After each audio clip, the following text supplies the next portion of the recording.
बिहार निवडणुकांचे निकाल हाती आलेत आणि एनडीएला स्पष्ट बहुमत नाही तर लँडस्लाइड बहुमत मिळालं असंच म्हणायला हवं। दुसरीकडे महागठबंधनमध्ये राजद आणि काँग्रेससारखे जे पक्ष आहेत त्याला सपाटून मार खावा लागलाय। 61 जागा यंदाच्या वेळेला काँग्रेसने लढवल्या, मात्र सिंगल डिजिटवरती काँग्रेसला समाधान मानावं लागू शकतं। बिहारमध्ये हे जे काही झालेलं आहे या सगळ्या निवडणुकांचे महाराष्ट्रामधल्या येत्या निवडणुकांवरती नेमके काय परिणाम होऊ शकतात जाणून घेऊयात या व्हिडिओमधून।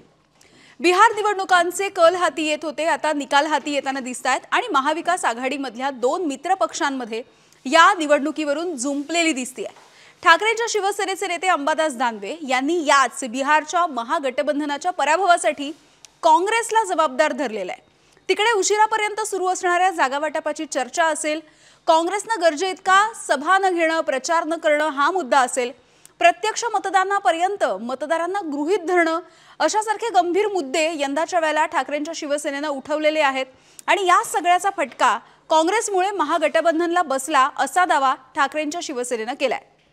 दुसरीकडे काँग्रेसचे प्रदेशाध्यक्ष हर्षवर्धन सपकाळ यांनी त्याला उत्तर दिलं आणि ह्या सगळ्या निवडणुकांचे परिणाम महाराष्ट्रामध्ये होणार नाहीत, दिसणार नाहीत असं त्यांनी म्हटलंय।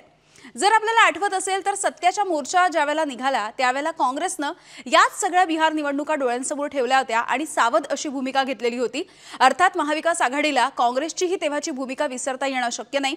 सोबतच मनसे आणि ठाकरे हे एकत्र येत असतानाचं चित्र सध्या दिसतंय आणि या सगळ्या एकूणच पार्श्वभूमीवरती सध्या काँग्रेसनं काहीशी सावध भूमिका घेतलेली आहे। त्यामुळे एकला चलो रेचा नारा देखील काँग्रेस देताना दिसतंय।